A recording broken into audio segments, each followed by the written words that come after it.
எல்லாருக்கும் எல்லாருக்கும் வணக்கத்தை தெரிவித்து உட்காந்து பேசுகிறேன். இன்னைக்கு காலம் மாறி போச்சு. இன்னைக்கு நம்ம அவங்க கொடுக்கக்கூடிய ஒரே கிஃப்ட் என்னன்னா படிப்பு தான், எஜுகேஷன். படிப்பு தான் அவங்க சொந்த காலம் நிற்க முடியும். இன்றைக்கு திருமணம்னு வரும்போது பார்த்தோம்னா கிராமத்தில் நிறைய நிலம் இருக்குது, எல்லா வசதியும் இருக்குது. படிப்பு இல்லைன்னா பொண்ணோ மருந்தோட யாருக்கும் கிடைக்க மாட்டேங்குது. படிப்போட முக்கியத்துவம், படிப்பு இருந்தாலே மனசில் தைரியமாக சொந்த குழந்தைங்களுக்கு தைரியம். ஒரு காலத்தில் பார்த்தீங்கன்னா பெண்கள் படிப்பு இல்லாமல் வீட்டுக்குள்ளேயே அழைச்சி வச்சுருந்தாங்க. கல்யாணம் ஆச்சுன்னா கல்லாமாவும் கொள்ளாமல் புருஷன் சொல்லிட்டு அவன் என்ன தப்பு பண்ணாலும் அக்குழியம் பண்ணாலும் அவங்ககிட்ட அடங்கி அப்படியே வாழ்ந்தாங்க. சந்தோஷமாக வாழ்கிறாங்களோ இல்லையோ ஒன்றா வீட்டுக்குள்ளேயே இருந்தாங்க. திருப்பி போனால் அப்பாவுக்கு அம்மாவுக்கு வாரம் அப்படியே இருக்கும்னு பல பிரச்சனையோடு வாழ்ந்தாங்க. எல்லாருமே நல்லா இருந்தான்னு சொல்ல முடியாது, நல்லா இருந்த குடும்பம் இருந்துச்சு. ஆனாலும் ஆணாதிக்கம் இருந்த போது நிறையா கஷ்டப்பட்ட பெண்கள் நிறையா இருந்தாங்க. இன்றைக்கி படிப்பு வரும் பொழுது இந்த மாதிரி இப்போ கல்லானாலும் பொருளானு புருஷன் சொல்லாமல் அவனை நீ கல்லு புல்லுன்னு சொல்லிட்டு போயிடுற அளவுக்கு பெண்கள் படித்து வளர்ந்து வந்துட்டாங்க. உண்மையிலே அவங்களுக்கு ஒரு தைரியம். நாளைக்கு ஏதாவது பிரச்சனை வந்ததுன்னா நம்ம போய் கஷ்டப்படாமல் தனியாக வாழ முடியும்னு தைரியம் வரணும்னா ஒரே வழி வேலைக்கு போகணும். வேலைக்கு போகிறதுக்கு படிப்பு வரும். இப்போ நல்ல விதமாக படித்தாங்கன்னா அவங்களுக்கு ஒரு நல்ல அறிவு வரும்.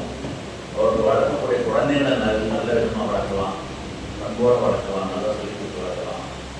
அதில் எஸ்பெஷலி பெண் கல்விங்கிறது ரொம்ப முக்கியம். பெண்கள் ரொம்ப முக்கியம். அந்த மாதிரி ஒரு படிப்புக்காக இந்த அறக்கட்டளை மூலமாக நீங்கள் உதவி செய்யணுங்கிறது ரொம்ப பாராட்டப்பட வேண்டிய ஒரு பெரிய விஷயம். அதுவும் நம்முடைய ஒரு பாட்டியமாவோ அவங்களுடைய நினைவாக நம்ம செய்யணுங்கிறது. ஏன்னா நினைவு கொண்டாடுறோன்னு எல்லாரும் கூடி ஒரு ஐயர் வச்சு ஒரு காரியம் பண்ணிட்டு 10 பேர் சாப்பிட்டு மட்டும் போயிட்டு இருக்குதுங்கிறது பழைய கலாச்சாரம். இன்னைக்கு எல்லாருமே பார்த்தீங்கன்னா ஒரு நினைவு நாளை கொண்டாடுறாங்கன்னா ஒரு ஓல்டேஜ் ஹோம் ஒரு அனாதையத்துக்கு போயிட்டு வரேன்னு கொடுக்க ஆரம்பிச்சாங்க. அதெல்லாம் பெஸ்ட்டு ஆங்கோர் ஏழைக்கு எடுத்தறிவித்ததுன்னு பாரதி சொல்கிறாரு. இந்த மாதிரி முடியாதவங்களுக்கு உதவி செஞ்சு படிக்க வைக்கிறது ஒரு பெரிய சமூக சேவை நான் நினைக்கிறேன். அதனால் இந்த குடும்ப குழந்தைங்க எல்லாரும் ஒன்று சேர்ந்து அதை செய்யுங்க. அதை தவிர இதை ஒரு ஆப்பர்ச்சுனிட்டியாக எல்லாரும் ஒரு நாளில் ஒன்று கூடி சேர்ந்து செஞ்சு அதை பண்ணிங்கிறது ரொம்ப மகிழ்ச்சியாக இருக்குது. நம்ம ஒன்று போகிறதுக்கு என்ன ஆச்சு, ஒரு 2 தான். ஒன்று கல்யாணம் இல்லைன்னா டெத்து 2 தான். இது தவிர யாரும் ஒன்று கூடுறதில்லை. இப்போ இது 2 தான் நிச்சயமாக கிடைக்குவாங்க. நீங்கள் இந்த ஒரு விழாவுக்காக வச்சு எல்லாரும் ஒன்று கூடி வச்சுக்கிறதுன்னு சொல்லும்போது எனக்கு ரொம்ப மனசுக்கு ரொம்ப நிறைவாக இருக்குது. அதில் இந்த குடும்ப உறுப்பினர் எல்லாரையும் நான் ரொம்ப இந்த ஒரு பர்டிகுலர் ஆஸ்பெக்ட் நான் பாராட்டேன். இப்போ நாங்களே எங்கள் சங்கத்து மூலமாக செய்கிறோம். சங்கத்துக்கு ஒரு ஆண்டு விழா நடத்தி இந்த மாதிரி எங்கள் சமூகத்தை சார்ந்த எங்கள் ஊரில் சேர்ந்தவங்களுடைய வசதி குறைந்தவங்களுக்குலாம் என்ன உதவி கேட்குறாங்களோ சமூக படிப்பு உதவின்னு சொல்லி நாங்கள் வருஷத்துக்கு 50,000 நாங்கள் கலெக்ட் பண்ணி கொடுத்துருக்கோம். இது வந்து எல்லாரும் சேர்ந்து ஆண்டு விழாவோட சேர்ந்து சங்கத்து மூலமாக செய்வோம். ஒரு தனிப்பட்ட குடும்பத்திலேருந்து செய்யுதுங்கிறது ரொம்ப பரிசு. எங்கள் ஜில்லாவில் நிறைய ட்ரஸ்ட்லாம் இருக்குது. மன்னார்குடி ட்ரஸ்ட்டை பற்றி கேள்விப்பட்டிருக்கீங்க, தஞ்சாவூர் விவேகானந்தர் ட்ரஸ்ட்டை கேள்விப்பட்டிருக்கீங்க, சென்னையில் ஒரு ட்ரஸ்ட் இருக்குது. எல்லாம் அந்த காலத்தில் அவங்க பெரியவங்க ஏதோ நிறைய நிலத்தெல்லாம் வச்சு ப்ராப்பர்ட்டி வச்சுட்டு போனாங்க. அதை வச்சு இருக்கிற படத்தை வட்டியை வச்சு இப்போ அவங்களாம் செஞ்சுட்டு இருக்காங்க. ரொம்ப திருவண்ணாமலை ட்ரஸ்ட்லாம் ரொம்ப பெரிய லெவலில் லட்சக்கணக்காக கொடுப்பாங்க. இப்போ சென்னையிலேயே சேக்கிலார் கல்வி பண்பாட்டு கழகம், சென்னை பெருநகர சேக்கிலார் கல்வி பண்பாட்டு கழகம் வருஷத்துக்கு 2 lakhs ஆப்பர்ச்சுனிட்டிஸ் கொடுக்குறாங்க, எஜுகேஷன் கொடுக்குறாங்க. அந்த மாதிரி அதெல்லாம் வேறு ஜென்ரலாக எங்கேருந்தோ எல்லாரும் சேர்த்து கொடுக்குறது. குடும்ப உறுப்பினர் மட்டும் கொடுத்து செய்யறதுங்கிறது நான் முதல்ல இங்கே தான் பார்க்குறேன். அதனால் நான் 2வது முறை மறுபடியும் பாராட்டுறேன். நீங்கள் எல்லாரும் இதே மாதிரி செஞ்சு நல்ல காரியம் செய்யணும். உங்களை பார்த்து என்ன 4 பேர் செய்யணும். இதான் நான் சொன்ன மாதிரி சும்மா யாருக்கோ கவனம் செய்யறது கூட படிப்புக்கு உதவி பண்ணுறது ரொம்ப நல்லது. எத்தனையோ பேர் வாழ்வாதாரம் உயரும். நீங்கள் தொடர வேண்டும் என்று உங்களோட ஊக்க பேச்சை எங்களுக்கு கண்டிப்பாக மேலும் மேலும் ஊக்கப்படுத்தும். இன்னும் நல்லா வளரணும்னு நினைக்கிறேன். ரொம்ப நன்றி. உங்களோட உறுதுணையும் உங்களோட ஆலோசனையும் கண்டிப்பாக எங்களுக்கு பெரிய அளவில் உதவி பண்ணிருக்கிறோம். நீங்கள் சொன்ன வார்த்தைகள் வந்து மாணவர்களுக்கு கண்டிப்பாக உதவியாக இருக்கும்னு நினைக்கிறேன். சாரோட அட்வைஸை கேட்டுட்டு அது மாதிரி நீங்கள் இன்னும் மேலும் மேலும் வளர்ச்சி சிறப்பு கும்பகோணம் டாக்டர் தியாகராஜன் அவர்களே, இந்த மீனாட்சி அம்மாவுடைய மகன்கள் பேரன் பேத்தியவர்கள் இந்த விழாவில் அவங்களை கண்டறிஞ்சு குணத்தை கொடுத்தது அப்படிங்கிறது எங்கேயுமே இல்லை. யாரும் கேட்பாங்க, அவங்க 5 ரூபா 10 ரூபா நடக்கிறாங்க, நான் பார்த்துக்கிறேன். அது மாதிரி தான் நாமளும் செஞ்சுட்டு இருக்கோம். ஆனால் இந்த மாதிரி செய்யணும்னு ஆசைப்பட்டு அவங்களுடைய ஆசையை நிறைவு செய்வதற்காக இந்த மாதிரி ஒரு முனைப்பை எடுத்ததுக்கு முதல்வர் என்னுடைய பாராட்டுகளை முடியாது. இல்லைன்னா கண்டிப்பாக இது மாதிரி இத்தனை பேர் பயன்பெற முடியாது. இந்த நிகழ்ச்சி இந்த மூலமாக அவங்க வந்து எவ்வளவு பெரிய உச்சத்துக்கு வரப்போறாங்கன்னு எனக்கு மட்டும் தான் தெரியும். நான் ஒரு சாதாரண ஒரு குடும்பத்தில் வந்து படிக்கிறதுக்கு காசு நாளைக்கு ஒரு 10,000 ரூபா நார்மலாக ஒரு டாக்டர் ஆகிடும். 10,000 ரூபாய் உதவி பண்ணுற டாக்டர் கைத்தறிநேச ஒரு குடும்பத்தில் தான் வந்து நாங்களே வந்து முயற்சி பண்ணி கிடைச்ச படிப்பு படித்து இன்னைக்கு இந்த உயரத்துக்கு வந்தது அப்படின்னா அது வந்து அன்னைக்கு இந்த மாதிரி ஒரு எனக்கு உதவி கிடைச்சிருக்குன்னா நாங்கள் வந்து இன்னமே நிறைய செய்யக்கூடிய வாய்ப்பு நம்ம கற்றுக்கணும். இந்த மாதிரி ஒரு வாய்ப்பு உங்களுக்கு கிடைச்சிருக்கு, அந்த வாய்ப்பை நீங்கள் புதுசாக பயன்படுத்தணுங்கிறது தான் என்னுடைய ஆசை. இது மாதிரி தான் நான் வந்து இங்கே ஈரோடு செங்குந்தர் SCS அப்படின்னு சொல்லி ஒரு அமைப்பு நமக்கு கல்வி ஈரோடு இருக்குது. அதில் வருஷத்துக்கு 10,000 20,000 நாங்கள் நம்பர் கொடுத்து நாங்கள் கொடுத்துட்டு இருந்தோம். அப்போ இங்கே இருக்கக்கூடிய பெரியவங்க நல்லா வசதி படைத்த முதலியார்கள்லாம் நிறைய ஈரோடு இருக்கிறாங்க. இது ஏன் நாம் இந்த மாதிரி ஒன்று செய்யக்கூடாதுன்னு யோசனை பண்ணி ஆளுக்கு 2 லட்சம் ரூபாய் ஒரு 100 பேர் மட்டும் சேர்ந்தாங்க ஒரு முடிவெடுத்து 100 பேர் நாங்கள் சேர்ந்து 2 லட்சம் தான் 2 லட்சம் ரூபாய். அதுபோக வருஷத்துக்கு 26,000 100 பேர் முடிவு பண்ணோம். அப்போ எங்கள் செக்ரட்டரி என்ன சொல்லி பால்சாமி அவங்க என்ன சொன்னாரு, ஏன் 100 பேரோட நடத்துறீங்க, எவ்வளோ பேர் வந்தாலும் நாங்கள் ஏன் எடுத்துட்டீங்க, இன்னும் நாம் நிறைய செய்யலாமே அப்படிங்கிறத இதை வச்சாரு. அதுக்கு அந்த அடிப்படையில் மீண்டும் வந்து அங்கே சேர்க்கலாங்க.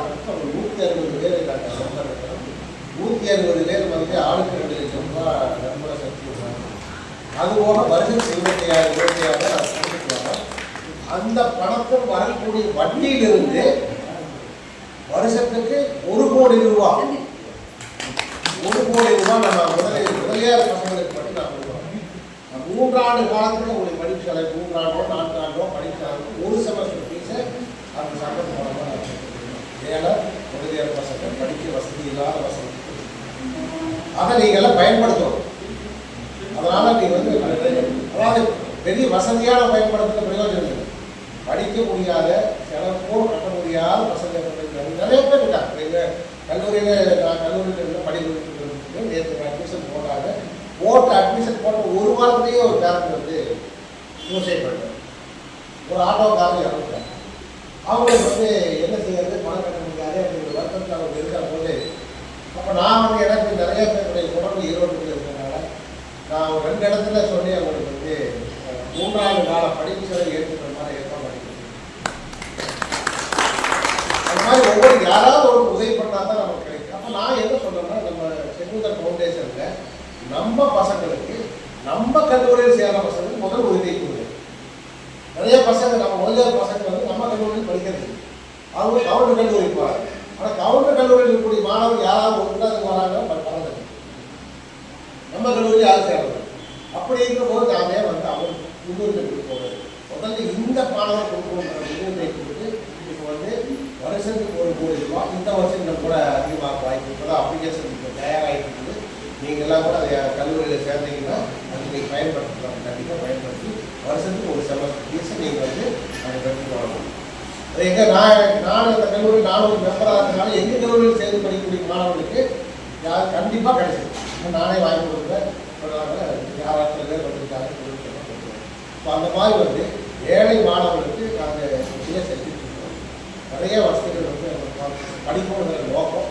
நாங்களாம் அந்த மாதிரி இல்லைங்கிற வருத்தத்துக்கு ஒரு வாய்ப்பு, இது ஒரு வாய்ப்பு. நம்ம நாட்டில் முடிஞ்ச அளவுக்கு எந்த அளவுக்கு பண்ண முடியுமோ அந்த அளவுக்கு உதவிகள் செய்யணும். படிக்கிறவங்களுக்கு அதாவது நம்ம சார் சொன்ன மாதிரி படிப்புக்கு இம்பார்ட்டன்ஸ் கொடுக்கணும். என் கூட நான் ஒரு பேசும்போது சொல்கிறாங்க, கல்விக்காக நீங்கள் உடனே போங்க, அதுதான் அந்த விழாவை போய் கலந்து கேன்சல் வேற ஒரு ப்ரோக்ராம் இருக்குது, அந்த ப்ரோக்ராம் என்னால் கேன்சல் பண்ணிவிட்டு இந்த மாதிரி நிகழ்ச்சி நடக்குதுன்னு சொல்லுவாங்க. அதுக்கு நீங்கள் முக்கியத்துவம் சொல்லி அனுப்பிச்சிருக்கிறாங்க. நீங்கள் இந்த பணத்தை வந்து வேஸ்ட் பண்ணியிருக்கிறாரு. இது கொடுக்கறதோட ஏதாவது ஒரு கவிதை ஒரு வேறு ஏதாவது அமைப்புலாம் கிடைச்சிருந்தா அதை பயன்படுத்தி 2 செமஸ்டருக்கும் 3 செமஸ்டருக்கும் அதை பயன்படுத்தி நீங்கள் வந்து பார்ட் டைம் எப்படியாவது நீங்கள் உச்சத்தை அடையணும். ஆனால் அது வாங்கிட்டு நீதி இதே மாதிரி முன்னேறும், ஜெயிக்கும், நல்லா அதை பயன்படுத்தி நல்லா கலர் நல்லா இருக்கும். நீங்கள் தாராளமாக எல்லாத்துக்கும் பேசுகிற மாதிரி இருக்கணும், எல்லாத்துக்கும் பழகமாக இருக்கணும். நாளைக்கு நீங்கள் எந்த இடத்துல போனாலும் ஒரு பதவி அடையணும், அது நடத்தி சம்பாதிச்சு இந்த மாதிரி இருக்கக்கூடிய ஏழை பசங்களை நீங்கள் கஷ்டப்பட்ட பெற்றோர்களை நீங்கள் காப்பாற்றணும். இதெல்லாம் நீங்கள் மனசில் வச்சு அதை வச்சு நீங்கள் பண்ணீங்கன்னா கண்டிப்பாக கடவுள் வந்து நல்ல ஒரு வாய்ப்பு கொடுப்பாரு. தாராளமாக நீங்கள் கேளுங்க, நல்லா படிங்க, இந்த உதவித்தொகை கற்றுக்கொண்டு ஏதாவது ஒரு இடத்துல நீங்கள் சிறப்பாக வரணும் அப்படிங்கிறது எங்களுடைய எல்லாருடைய ஆசை. அப்படி நீங்கள் செஞ்சீங்கன்னா இந்த குடும்பத்துக்கும் நம்ம ஆத்தாவுக்கும் செய்த நன்றியாக இருக்குன்னு நான் நினைக்கிறேன். ஆகவே வந்து இந்த நிகழ்ச்சியில் பங்கு பெற்று பல தயாரிக்கக்கூடிய மாணவிகள் மிக சிறமான ஒரு நல்ல கல்லூரியில் தேர்ந்து படித்து முன்னேற வேண்டும் இறைவனை பிரார்த்தித்து வாய்ப்பளித்த நிகழ்ச்சி தலைமை ஆசிரியர் திரு பாலராஜ் அவர்களை 2 வார்த்தைகளிடம் பகிர்ந்து கொள்வதற்காக அழைக்கிறேன். அவர் எங்களுக்கு வாத்தியார் மாமா. அவர் வந்து எங்க அம்மாவுக்கு வாத்தியாரு, எங்க மாமாவுக்கு எல்லாம் வாத்தியாரு, எங்களுக்கும் வாத்தியாரா இருந்திருக்காரு. நாங்க ஊருக்குலாம் போகும்போது அவர்கிட்ட தான் நாங்க போய் படிச்சுப்போம். வாத்தியாரு. ஆமா, இது சிறப்பு என்னன்னா எங்க மாமா வந்து ஹையர் கிளாஸ், எங்க அம்மா வந்து சின்ன கிளாஸ். எங்க மாமாவுக்கு தெரியாத கணக்கு எங்க அம்மா போட்டுருவாங்க. ஏன்னா உங்க நகைச்சுதான் நான் படிக்கிறேன், இன்னைக்கு வரைக்கும் எங்க அம்மா எங்க அண்ணனோட நான் நல்லா படிக்கிறேன் அப்படின்னு. ஸோ இவர் வந்து எங்க எல்லாருக்குமே எங்க குடும்பத்துல ஒருத்தர் இவரு. ஸோ எங்க எல்லாருக்குமே ஒரு பெரிய இன்ஸ்பிரேஷன். அவர் 2 வார்த்தை இங்க பேசுவாரு. 1 வருஷம் 2 வருஷம் என் மனைவி 2 குழந்தைகளோட அவன் ஆட்டா வீட்டு பக்கத்தில் புது வந்த பொழுது ஆட்டா தான் அவளுக்கு இன்ஸ்பிரேஷன். அந்த வித்து தான் இந்த குடும்பத்திலிருந்து இருக்குது. ஆட்டாவுக்கு உதவி செய்யணும் அந்த எண்ணம் இருந்தது. மிகப்பெரிய வித்தா மாதிரி இன்றைக்கு இத்தனை குழந்தைகளுக்கு அவங்க எதிர்காலத்தை ஊக்குவிக்கிற அளவுக்கு வளர்ந்துருக்கிறதுக்கு பேர் மட்டும் அல்ல, இன்ஸ்பிரேஷனே அவங்க தான். அதனால் நீங்கள்லாம் நல்லா படித்து இந்த வாய்ப்பை பயன்படுத்தி மிகச்சிறந்த நடைபெறணும். அதுதான் அவங்களுடைய எண்ணமும் முயற்சியும். அந்த முயற்சி பெற்று இன்றைய மாணவர்களுக்கு உங்கள் அறிவுரை என்ன? படிக்கணும், நல்லா படிக்கணும், கவனச்சேரல் இல்லாமல் கொஞ்சம் இருந்தால் நிறையா இன்னைக்கெல்லாம் அன்றைக்கி இருந்து அந்த வாய்ப்புகள் ரொம்ப குறையுது.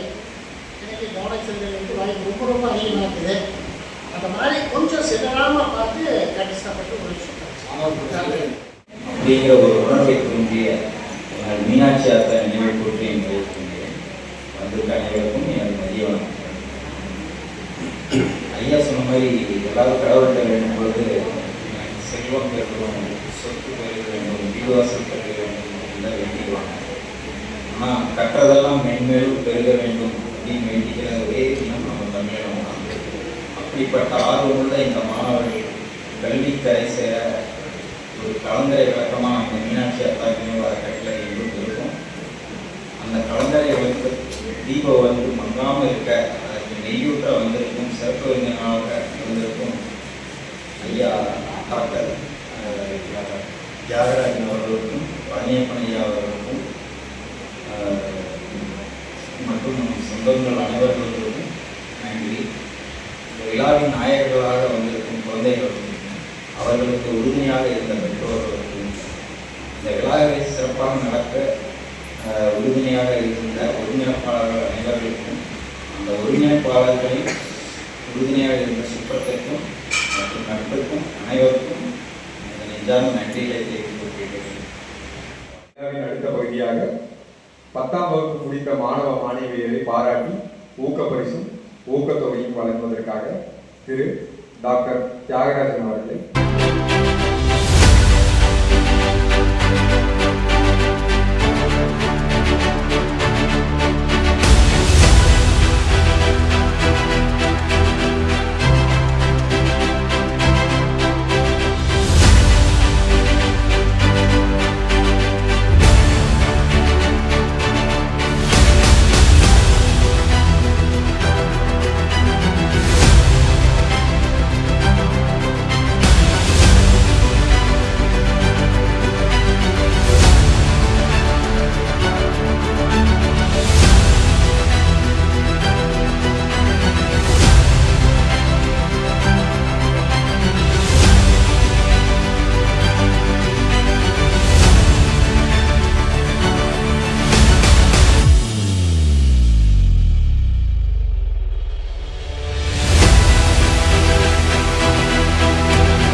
பார்த்துருக்காங்க, அவங்களுக்கு நிறைய எக்ஸ்பீரியன்ஸ் இருக்குது, ஓகேவா? அவங்களுக்கு எப்படி மார்க் ஸ்கோர் பண்ணணும்னு தெரியும், எப்படி படித்தா எவ்வளோ மார்க் வரும்னு தெரியும்.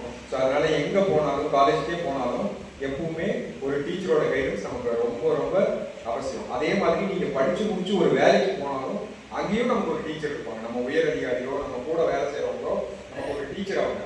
ஏன்னா அவங்களோட அனுபவத்தை நம்மகிட்ட பகிர்ந்துக்குவாங்க. ஸோ கற்றுக்கிறதுங்கிறது எல்லா காலத்துலையும் நடந்துகிட்டே இருக்கும். ஸ்கூலுக்கு போய் படிக்கிறது தான் படிப்பு இல்லை, காலேஜுக்கு போய் படிக்கிறது மட்டும்தான் படிப்பு இல்லை. ஒரு ஆசிரியர் ஒருத்தர் நமக்கு கண்டிப்பாக கிடைப்பாங்க எல்லா இடத்துலையும். அது யாருங்கிறத நம்ம ஐடென்டிஃபை பண்ணி அவங்களோட கைடன்ஸ் நம்ம எப்பவுமே எடுத்துக்கிறது ரொம்ப ரொம்ப நல்லது. நான் வந்து பெருந்துறையில் கொங்குவேளார் மெட்ரிகுலேஷன் அப்படின்ற ஒரு ஸ்கூலில் படித்தேன். 12th முடிச்சிருக்கேன். இப்போ வந்து மதுரையில் பாத்திமா காலேஜில் படிக்க போகிறேன். பிகாம் சிஎஸ் கார்ப்பரேட் சர்டிஃபிகேஷன் படிச்சிருக்கேன். எனக்கு என்னோட எஜுகேஷனுக்கு ஹெல்ப் பண்ணதுக்கு ரொம்ப தேங்க்ஸ். என்னோட ஃபேமிலி மெம்பர்ஸ் ரொம்ப எனக்கு சப்போர்ட் பண்ணுவாங்க, இனிமேலும் பண்ணுவாங்க. நான் கண்டிப்பாக நல்லா படித்து ஒரு நல்ல நிலைமைக்கு வந்து இதே மாதிரி நான் எல்லாருக்கும் ஹெல்ப் பண்ணணும். கடைசியாக சொன்ன விஷயம் எங்களுக்கு ரொம்ப வந்து கரூரில் படித்தேன். ஜேஇக்கு ப்ரிப்பேர் பண்ணேன். அது வந்து ஆன்லைன்லேயே பண்ணேன். அப்புறம் வந்து ஸ்கூலில் தான் எல்லா ப்ரிப்ரேஷனே பண்ணேன். டெய்லி ஈவினிங் கிளாஸ் இருக்கும். அது 5 to 10 கிளாஸ் அட்டன் பண்ணிட்டு அப்புறம் ஸ்கூல் ஒர்க்ஸ் ஏதாவது இருந்தால் படிச்சுட்டு அதுக்கு மேலே பண்ண மாட்டேன். ரெகுலராக தான் படித்தேன், நார்மலாக தான் படித்தேன். டிஸ்டர்ப் பண்ணாமல் இருக்காங்க. அம்மா அப்பா அவங்க டிஸ்டர்ப் பண்ணாமல் இருக்கிறதே பெரிய விஷயம். ஐஐடி நம்மகிட்ட 2 என்ட்ரன்ஸ் ஏஐடி தான் சூஸ் பண்ணேன். ஃபியூச்சர் ஏஐங்கிறதுனால ஏஐயில் வந்து ஏஐடி நம்மகிட்ட 2 என்ட்ரன்ஸ் எழுதி கவுன்சிலிங்காக வெயிட் பண்ணியிருக்கேன். ஐஐடிக்கு ஏதாவது டவுட் இருந்தால் கண்டிப்பாக என்னை கான்டாக்ட் பண்ணுவோம். ஹாய், நல்லா இருக்குன்னு தெரியும். ஸோ 10th இதே மாதிரி ஒரு நல்ல மார்க் எடுத்து அவார்ட் கொடுக்குறப்ப என்னால் வர முடியல. எப்பயும் எல்லாருக்கும் ஒரு சின்ன ஒரு கான்வர்சேஷன் இருக்கணும். எனக்கு ரொம்ப நாள் ஒரு ஆசை. அதுக்கு சரியாக ஒரு டைம் கிடைக்கல, கிடைச்சிருக்கு. தேங்க்யூ. 12th முடிச்சுட்டு அடுத்து என்ன பண்ண போறீங்க, ஸ்கூல் முடிச்சுட்டு என்ன பண்ண போறீங்க, இதுதான் இப்போ இருக்கிற 10th முடிச்சவங்களுக்குமே இப்போது இதுதான் மைண்டில் பெருசாக ஓடிட்டு இருக்காங்க. அடுத்து என்ன பண்ண போகிறோம், நெக்ஸ்ட் என்ன ஸ்டெப், என்ன படிக்கலாம், அதுக்குள்ள போகிறோம். ஒரு சில பேருக்கு பேஷன் இருக்கும், ஒரு சில பேருக்கு ப்ரொஃபஷன் இருக்கும். பேஷன்னா எனக்கு பிடிச்ச விஷயத்தை தான் நான் செய்யணும் அப்படின்னு இருக்கும். ப்ரொஃபஷன் வைஸ் எனக்கு ஒரு நல்ல செட்டில் ஜாபில் லைஃப் செட்டில் ஆகிறதுக்கு ஈஸியான ஒரு வே நான் வந்து ஃபைன் பண்ணணும் அப்படின்றது. இந்த ஜேர்னி ரொம்ப பெரிய ஜேர்னி. ஸோ நான் என்ன சொல்லிக்கிறேன்னா, 12th நான் செஞ்ச ஒரு பெரிய மிஸ்டேக் இது. நீங்கள் வந்து லைஃப்பில் நம்ம என்ன பண்ண போகிறோம் யோசிச்சுட்டு இருக்கிறத விட இப்போ நீங்கள் பண்ணுறதை தெளிவாக பண்ணுறோமான்னு யோசிச்சிங்கன்னா லைஃப் ஆட்டோமேட்டிக்காக உங்களுக்கு நல்ல ஒரு லைஃப் செட்டில் ஆகும். அதுக்கப்புறம் உங்கள் பேஷன் இருக்குது தெரியும், அதாவது எனக்கு பிடிச்ச விஷயத்தை நான் செய்யணும் அப்படிங்கிற ஒரு தாட் இருக்குவாங்க. அதுக்கப்புறம் நம்ம அதை கண்டிப்பாக ஃபோக்கஸ் பண்ணால் அதுலேயும் நம்ம சக்ஸஸ் ஆகும். ஸோ இப்போ நீங்கள் செய்கிறது வந்து நான் என்ன செய்ய போகிறேங்கிறத யோசிச்சு இப்போ இருக்கிற லைஃப்ல நீங்கள் விட்டீங்கன்னா, நான் பர்சனலாக சொல்கிறேன், இதில் நான் எக்ஸ்பீரியன்ஸாக இருக்கேன். இதனால் என் மார்க்ஸ் ரொம்ப அதிகமாக இருக்குது. அதனால நான் சொல்கிறேன், ப்ரெஷரே இருக்குது. கான்செப்ட் புரியலங்கிற ப்ரெஷர் இருக்கலாம். இதுக்கப்புறம் நம்ம லைஃப்பில் என்ன கான்செப்ட் இருக்க போகுதுங்கிற ப்ரெஷரே நான் ஓகேங்களா. ஸோ பண்ணுற வேலையை மட்டும் தெளிவாக பண்ணுறோமாங்கிற கான்செப்ட் வந்து மைண்டில் வச்சுக்கணும். ஸோ என்ன பண்ணுறோம்னா, நம்ம என்ன வேலை 12th பேஸ்ட் கான்செப்ட்ஸ் ஓரியன்டட் என்ன பண்ணிக்கலாம். இப்போ கண்டிப்பாக 10th முடிச்ச ஸ்டூடெண்ட்ஸ் நான் சொல்கிறேன், உங்களுக்கு வந்து கோர்ஸ் செலக்ட் பண்ணி என்ன குரூப் எடுக்கலாம் அப்படிங்கிற ஒரு ப்ரெஷர் எல்லாத்துக்குமே. நான் நோட்டாக சொல்கிறேன், உங்களுக்கு வந்து குரூப் 1, குரூப் 2, குரூப் 8 3 குரூப் இருக்கும். ஃபஸ்ட் குரூப் மேபி இப்போ ஸ்கூலில் பயோ மேக்ஸாக இருக்கலாம், பியூர் சயின்ஸாக இருக்கலாம். Second group it's obviously computer science. Third group வந்து ஆர்ட்ஸ் ரிலேட்டடான கோர்ஸ் எல்லாமே படிக்கிற மாதிரி கரெக்டுங்களா. எனக்கு வந்து ஆர்ட்ஸ், அதாவது ஆர்ட்ஸ் பற்றி நல்லா இந்த டைம் உங்களுக்கு ப்ரெஷியஸ் டைம் நான் சொல்கிறேன். ஏன்னா இந்த டைமில் தான் நீங்கள் வந்து எந்த குரூப் எடுத்தால் எனக்கு எந்த ஃபீல்டுக்குள்ள போக முடியுங்கிற ஒரு கான்செப்டை கேதர் பண்ண முடியும். ஸோ எந்த கோர்ஸ் எடுக்கலாம் அப்படிங்கிறத இப்போ கன்ஃபார்ம் பண்ணுங்கள். மற்றபடி எதுவுமே போட்டு வரல. ஓகே, இது ரிலேட்டடாக போனால் எனக்கு ஆர்ட்ஸ் குரூப் வேணும், இல்லை இது ரிலேட்டடாக போனால் எனக்கு கொஞ்சம் ப்ரெஷர் ஃப்ரீயாக இருக்கணும், ஆனால் சயின்ஸ் ஓரியன்டாக போகணும், இன்ஜினியரிங் மாதிரி போகணும் அப்படின்னா computer science is best choice. இல்லை நான் வந்து இன்னும் நல்லா என்னால் பெர்ஃபார்ம் பண்ண முடியும், எனக்கு வந்து நல்ல கான்ஃபிடன்ஸ் இருக்குது, அதனால் இதை பண்ணுவேன் அப்படிங்கிற ஒரு ஸ்டேபிள் மைண்ட் இருந்துச்சு அப்படின்னா you can go to pure science or biomaths. ஓகேங்களா. அதுக்கு போனதுக்கப்புறம் நான் சொல்கிறேன், ஃபஸ்ட்டே சொன்னதுதான், அதை அடுத்து நம்ம என்ன பண்ண போகிறோங்கிறத பற்றி இதை யோசிக்கணும். லைக் நான் அடிப்பட்டது எந்த மாதிரி அடிப்பட்டதுன்னு சொல்கிறேன். எனக்கு வந்து 10th நான் முடிச்சுட்டு வந்து எனக்கு ஆர்ட்ஸ் எடுக்கணும்னு ரொம்ப ஆசை. லைக் நான் சொன்ன மாதிரி அவனோட பேஷன், எனக்கு ஆர்ட்ஸ் போகணும், எனக்கு வந்து சொன்னால் டிஸ்கவுண்ட் பண்ணணும்னு இருந்தாங்க. ஸோ அந்த கான்செப்டாக நான் வந்து ஆர்ட்ஸ் படிக்கணும் அப்படின்ட்டு எங்கள் வீட்டில் வந்து ஒத்துக்கல. இல்லை நீ இன்ஜினியரிங் படிக்கணும் அப்படின்னாங்க. சரி இன்ஜினியரிங்கில் போனால் நம்ம எந்த ரிலேட்டடாக படிக்கலாம் அப்படின்னு நான் பார்த்தா எனக்கு வந்து computer science is best choice இருந்துச்சு. ஏன்னா எனக்கு கம்ப்யூட்டர் சயின்ஸில் ஒரு இன்ட்ரெஸ்ட் இருந்துச்சு. சரி ஓகே நம்ம கம்ப்யூட்டர் சயின்ஸ் பண்ணலாம். அதுக்கப்புறம் நம்ம செட்டில் ஆனதுக்கப்புறம் நம்ம வந்து அதுக்கப்புறம் பர்சியூ பண்ண முடிஞ்சு அப்படின்னா நம்ம வந்து டிஸ்கவுண்ட் படிக்கலாம். படிக்கலனாலும் அது ரிலேட்டடாக நம்ம ஒரு 2-3 ப்ராஜெக்ட் செய்யலாம். ஏன்னா எனக்கு பிடிச்சிருக்கு இல்லை, அப்போ அதை நான் கண்டிப்பாக அதுக்கு ஒரு ஸ்டெப் பண்ணது இருக்கணும். அதுக்காக நான் பண்ணலான்னு சொல்லிட்டு நான் கம்ப்யூட்டர் சயின்ஸ் எடுத்தேன். ஐயோ கம்ப்யூட்டர் சயின்ஸ் எடுத்தேன், இனிமேல் நான் என்ன பண்ண போகிறேன், எனக்கு வந்து இதை பற்றி எதுவுமே தெரியாது அப்படிங்கிற ஒரு ஃபியர் எனக்கு கூட கண்டிப்பாக இருந்துச்சு. அந்த 11th முடிச்ச வரைக்குமே எனக்கு இருந்துச்சு, 12th ஸ்டார்டிங் வரைக்கும் இருந்துச்சு. அந்த 12th ஸ்டார்டிங்கில் நாங்கள் ப்ரெஷர் இல்லாமல் கொஞ்சம் வந்துருந்தேன்னா இன்னும் கொஞ்சம் நல்லா வந்துருக்கலாம். ஸோ அதை வந்து நான் உங்ககிட்ட எக்ஸ்பெக்ட் பண்ணது இல்லை. நீங்கள் யாருமே அந்த மாதிரி உள்ளே போய் மாட்டிக்காதீங்க. உங்களுக்கு போகிற கான்செப்டை தெளிவாக படிங்க, அதுக்கப்புறம் வரதை பார்த்துக்கலாம். லாங் ஜர்னி நான் சொன்னேன், அதுக்கப்புறம் வரதை நம்ம பார்த்துக்கலாம். ஓகேங்களா? Thank you all. சரி ஹெல்ப் பண்ண டீச்சர்ஸ் அண்ட் படிக்கிறதுக்கு ஹெல்ப் பண்ண ஃப்ரெண்ட்ஸுக்கு நான் தேங்க்ஸ் சொல்லுவேன். அதுக்கப்புறம் எனக்கு ஊக்கத்தொகை பரிசு வாங்கினேன். விழாக்கள் நிர்வாகத்துக்கு நன்றி. இருக்கவங்க எல்லாருக்கும் ரொம்ப நன்றி. எனக்கு 12th ரொம்ப சப்போர்ட்டிவாக இருந்தது என் அப்பா அம்மா தான். இன்னும் கொஞ்சம் ட்ரை பண்ணியிருந்தேன், நிறையா மார்க் எடுத்திருப்பேன். பட் இந்த மார்க்கே ஓகேன்னா எங்கள் அப்பா அம்மா சொல்கிறாங்க. ஆனால் இன்னும் எஃபர்ட்ஸ் போட்டு காலேஜில் நல்லா படித்து எங்கள் அப்பா அம்மாவை பெருமைப்படுத்துவேன்.